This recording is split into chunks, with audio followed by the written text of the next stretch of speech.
Pregnancy 29 week চলছে। কিছু কিছু কমপ্লিকেশন এখন থেকে আসছে, যেমন পায়ে ব্যথা অল্প করে, তারপর হিপ পেন, তারপর হচ্ছে ব্যাক পেন, এই সমস্ত কিছু তো হতেই থাকছে। সঙ্গে আজকাল দেখছি পেট যত বড় হচ্ছে তার সাথে সাথে সাইডে হালকা হালকা করে পেন স্টার্ট হয়েছে। তো কিছু নয়, আমি অল্প অল্প করে এক্সারসাইজ করছি যাতে বেশি প্রেশার না পড়ে। আর আমি একদম ডেলি এক্সারসাইজ করার মতন অবস্থায় থাকি না, কারণ সমস্ত ঘরের কাজ আমি নিজের মতন করে গুছিয়ে করার চেষ্টা করি। তো যাই হোক, আজকে আমি ভাবলাম যে বটিতেই সবজিগুলো কাটবো বলে আমি আজকে লাউটা কাটলাম। লাউটা আমার বাড়ি থেকে পাঠিয়েছে, এটা লম্বা লাউ। তা আমি বাবার সাথে গল্প করছিলাম, আমার হাজব্যান্ডের সাথে গল্প করছিলাম, আর পেঁয়াজ টিয়াজ সমস্ত কিছু কেটে নিলাম। তারপরে আমি এখানে তরকারিটা বসিয়ে দিলাম।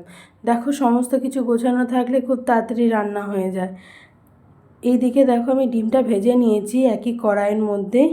আমি রান্না করব, ডিমটা তুলবো না, যেহেতু একবার তেল দিয়েছি, আর বেশি তেল এখানে আমি ইউজ করব না। এর মধ্যে আমি অল্প করে 5 ফোড়ন দেব, আর আগে থেকে কেটে রাখা লাউ আর আলু ভালো করে ধুয়ে আমি সেটা দেব। ধুয়ে কেটেছি অবশ্য।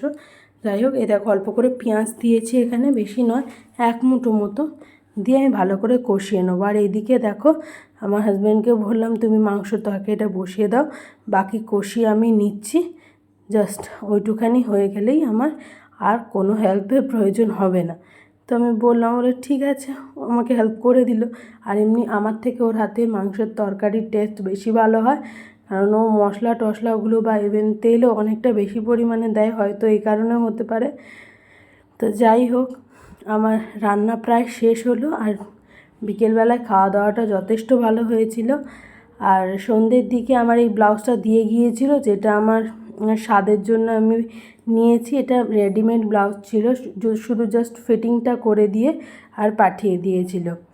আর এদিকে আমি একটু মাখানা রোস্ট করে নিচ্ছি। আমার লিস্টের সবথেকে হাই ভ্যালু ফুড হচ্ছে মাখানা, এর দামটা অনেকটাই বেশি।